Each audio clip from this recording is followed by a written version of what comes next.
Hi and hello there, Pisces. Welcome new subscribers. My name is Yan. Returning is Tambayers. Thank you sa inyong walang sawang love and support for me. At kung di niyo pa meron pa tayong other channel, link is down below sa ating description box. So if interested, i-click lamang yung link na yan para kayo mapunta there at araw-araw ay nag-upload tayo ng collective readings for all signs doon. At yun yung wala tayong gender dito. So babae, lalaki, LGBT, lahat ay welcome. Pwede rin po i-switch ang mga roles dahil possible talaga magkapalit-palit Pisces kasi general reading ito. And at the end of the day, lahat ay may free will at malaya ninyong i-claim ang mga mensahe. It's up to you. Yan, no? At kung gusto nyong gawin itong guidance or hindi. At yun nga, no? Cross-watchers ni Pisces or may Piscean placement sa kanilang natal/birth chart. Welcome din kayo. Just take only what resonates, guys. Let's see your messages. Archangel Michael, Angel, guys, can we get messages right here for Pisces, please? Thank you so much para sa palagian po ninyong presence sa reading ni Pisces. Messages para kay Pisces, please.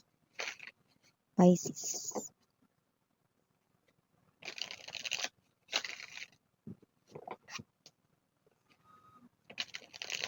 Pisces.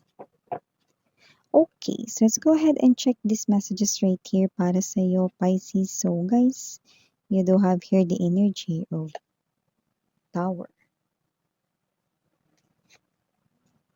Nine of Wands. Strength. Two of Coins. King of Swords. Nine of Coins. Ace of Swords. World Energy. And Hermit. You've got 1, 2, 3, 4 major arcanas, no? Sa inyo rito na energies. So, nakita ko dito ng energy na posibleng meron ditong magbabalak na kausapin kayo at matutuloy yun. This person right here, I'm seeing no, na nagtatayo ka rito ng boundaries with this person. Okay? And kung sino man ito, no, may energy ka rito na hindi mo siya pinagkakatiwalaan, Pisces. So, ano man rito, no, ang kanya ritong sasabihin, no, ito ay parang agad-agad mo nang nakikita bilang kasinungalingan. Hindi nagsasabi itong tao na 'to ng totoo at posible na itong tao na 'to 'no, ay hindi mo pinagkakatiwalaan. Maaaring minsan na rin 'no, na parang, kayo ay nagoyo 'no, or naloko nitong person na 'to ni iba. Doesn't have to be na ito ay love reading lamang 'no, or love related thing. Possible rin na kung sino 'to, kilala mo na yung ugali niya rito, kaya niya 'no, na i-twist ang kanya ritong mga words, okey, para makapang-trick. So, nakikita natin dito 'no, na kung sino man 'yan, mukhang bago pa 'yan lumapit, alam mo na ang kanyang true intentions at true colors dito. Okay, so hindi ko nakikita ritong mag-yes ka sa anumang hihingi niya ritong pabor 'no, or tulong 'no, nakakuha rin tayo ng gano'ng klase ng energy. So, you're saying no dito sa person na 'to because you do not trust him or her. Okay? So, maliban diyan nakuha rin ako ng energy. Ito, meron ditong energy ng ex mo talaga, walang duda. Tower energy, Two of Coins right in here. This person is nagkakaroon siya sa problema sa pera, no? Pisces. Nakuha rin tayo dito ng energy na kung sino man ito na medyo kailangan niya rito, no, ng suportang pinansyal. Okay? At kung sino man ito na nakikita ko rito 'no, na itong klase ng energy na 'to 'no, ay wala ritong malapitan dahil lahat ng kanyang nilalapitan siya ay tinatanggihan. So, kung sino man 'tong energy na 'to na nakikita ko rito 'no, na sa'yo at sa'yo pa rin 'yan lalapit. Pero nasa inyo, okey, kung gusto niyo siya ritong bigyan ng tulong 'no, or kung gusto niyo siya ritong tulungan, 'no. Definitely here an energy of your ex struggling with money, okay.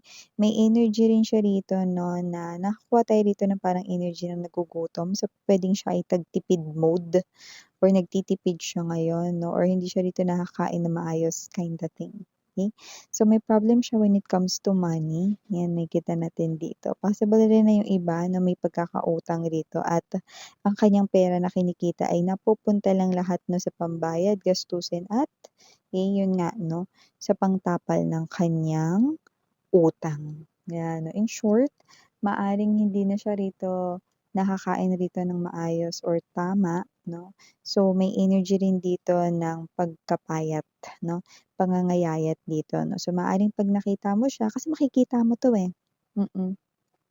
Lalapit at lalapit 'to sa'yo kasi wala na 'tong ibang malapitan pero ikaw yung huling lalapitan niya kasi nahihiya siya sa'yo, Tower energy, okey. Pero wala na siyang choice, kailangan niya ng lumapit sa inyo.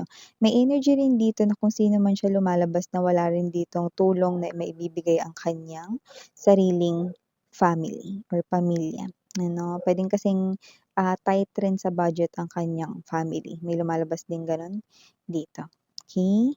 So, maliban diyan Pisces, strength card energy, 9 of coins. Nakikita natin dito na mukhang meron dito na mas, makaka-receive rito ng compliments 'no, and also more respect coming from your mga katrabaho, colleagues, and even your boss 'no. I'm seeing na meron ka ritong mai-impress when it comes to your work or kung paano ka rito gumalaw sa iyong trabaho. Nakakita rin ako rito ng pag-elevate ng inyo ritong career, so maaari mo ring i-look forward if gusto mo ng promotion. So, nakita rin ako dito mga babes, more likely ha, nakikita ko rito na mas ma-appreciate ng iba yung work mo, yung ginagawa mo, no? At makaka-receive ka rito ng mga compliments, no? Or mga papuri sa iyo ritong trabaho. No, yung galing mo naman, paano mo nagawa yan? Share tips.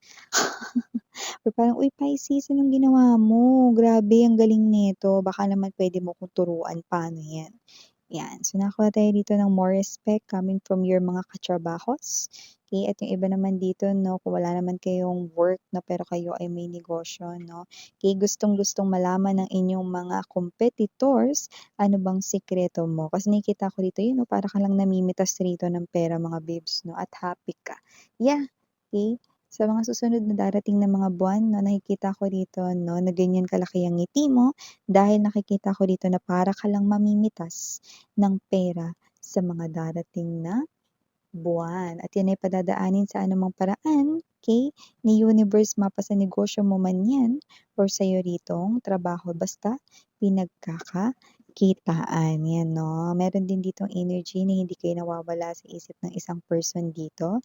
Hindi siya energy ng ex mo pero maaaring ito yung person rito 'no, na malakas ang tama sa'yo 'no. Lakas tama, ako'y nawawala. Parang pawala yung boses mo dun, Miss yan. Yes, pawala na kasi rito mga babes 'no, ang kanya rito 'no na boses, actually literal na wala siya ritong boses na umamin sa inyo ngayon, pero panay-panay ang isip niya sa inyo 'no. Wala pa siya ritong voice to tell and to confess his or her feelings for you, pero malakas ang kanyang tama sa inyo 'no, at may clue na lumalabas 'no. Malakas rin ang kanya rito 'no na charm at appeal sa iba. So, puwedeng may energy rin ito mga babes 'no, ng parang ang datingan niya ay crush ng bayan or may mga energies rin ditong mga humahanga sa kanya, more likely sa kanyang physical appearance. So, in other words, maaaring may itsura yang taong 'yan na nag-iisip sa inyo at malakas ang tama sa'yo. 'Yan 'no, so nakikita natin 'yan dito, like hindi kumpleto daw ang kanya ritong araw-araw 'pag hindi niya kayo nakikita. Doesn't have to be that this person is seeing you always. Nakita rin ako dito ng this person here is watching you online. Yan. So, maliban diyan Pisces, nakakuha rin ako ng energy rito ha, na posibleng may mga bagay ka ritong ma-realize 'no, sa'yo ritong life ngayon 'no, compared sa life mo before at mas makikita mo that your life is even better now compared sa life mo before. Yes, that's true 'no. Ta's nakikita ko rito 'no, na mas nag-mature ka, mas naging strong yung personality mo, mas tumapang ka din 'no, and at the same time 'no, mas naging matalino ka sa paggawa ng mga decisions for yourself, 'yan 'no. Nakita rin ako dito ng energy na mas makakaipon ka more 'no, sa mga darating na mga buwan at yung ipon mo ay posibleng magamit mo this months 'no. Hindi lang yan tungkol sa gagastusin mo yan 'no, sa'yo ritong mga ginajanax 'no, okay, or dito sa inyong mga reregaluhan 'no, kundi maaaring meron ka ring gawin ritong patok na negosyo, okay, or gamitin mo diyan sa negosyo na 'yan 'no, ngayong holiday season ang pera na maiimpok or, masi-save mo dito 'no. Yung energy na 'yan yung parang pang-holiday lang talaga, 'no? So, parang extra kita, 'no? So, nakikita ko rito more money ang papasok sa'yo because of that extra kita, okey? Last but not the least message para sa'yo is Scorpio. Nakakita rin ako dito ng energy mga babes, 'no, na posibleng meron ditong someone, 'no, na posibleng iniiwasan kayo ngayon. Pero yung energy niya 'no, is hindi yung energy ng malaki yung atraso sa inyo talaga or whatever 'no, pero may energy siya rito na, maaaring may utang siya sa'yo ta's ayaw ka niyang makita, parang gano'n yung energy. Kasi baka maalala mo, Scorpio, ang utang niya sa'yo na, "Uy, kailan ka magbabayad?" 'Yan 'no, parang may energy siya ritong close kayo 'no at maaaring, kinakabahan siya rito na 'pag nakita mo siya ipaalala mo ang kanyang utang. Wala pa kasi siya ritong maibibigay sa'yo with the Strength card energy. Nakita ko rito tight pa ang kanyang budget 'no at hindi pa siya masyadong nakakaluwag-luwag.